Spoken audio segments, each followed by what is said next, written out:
રાજ્ય આગેવાની હેઠળના મોડેલ હેઠળ ભારત નેટ પ્રોજેક્ટનો અમલ કરનારું પ્રથમ ભારતીય રાજ્ય કયું છે ભાઈ? તો જવાબ આવશે ભાઈ રાજ્ય ગુજરાત. તો ભારત સરકારે ડિજિટલ ભારત નિધિ દ્વારા રાજ્ય આગેવાની હેઠળના મોડેલ અંતર્ગત જે છે નવું અપડેટેડ ભારત નેટ કાર્ય છે, અમેન્ડેડ ભારત નેટ કાર્યક્રમ જે છે એના અમલીકરણ માટે ગુજરાત સરકાર, BSNL અને Gujarat fibre grid network limited સાથે જે છે ચતુષ્પક્ષીય જે છે કરાર પર હસ્તાક્ષર કર્યા છે અને ગુજરાત ભારતમાં સુધારેલા ભારતનેટ યોજનાને જે છે જમીન પર સક્રિય કરનારું પ્રથમ રાજ્ય બનશે. એટલે કે રાજ્ય જે છે આગેવાની લઈ લીધી છે કે ભારત સરકારનું જે ભારતનેટ કાર્યક્રમ છે એમાં BSNL ને કીધું કે લાવો આની જવાબદારી અમને આપો, સ્ટેટ લેવલ પર જે છે અમે ધ્યાન રાખીશું ભાઈ. આ કરાર ગુજરાતના તમામ સંબંધિત અને આકસ્મિક બાબતો સહિત ભારતનેટની જેટલી પણ કાર્યવૃત્તિ છે સાહેબ એ બધું જ જે છે ગુજરાત સરકારના હસ્તક આવી ગયું છે.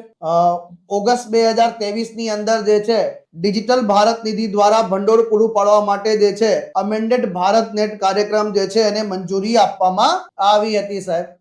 આનું મુખ્ય કામ શું છે ભાઈ? અહીંયા જે છે રિંગ ટોપોલોજીમાં જે છે ટોટલ 2.64 લાખ ગ્રામ પંચાયતોને જે છે ટેકનોલોજી સાથે ઓપ્ટિકલ ફાઈબર નેટવર્ક સાથે કનેક્ટિવિટી કરવી સાહેબ આની અંતર્ગત, અને BSNL ને પ્રોજેક્ટ મેનેજમેન્ટ એજન્સી તરીકે નિયુક્ત કરવામાં આવેલી છે.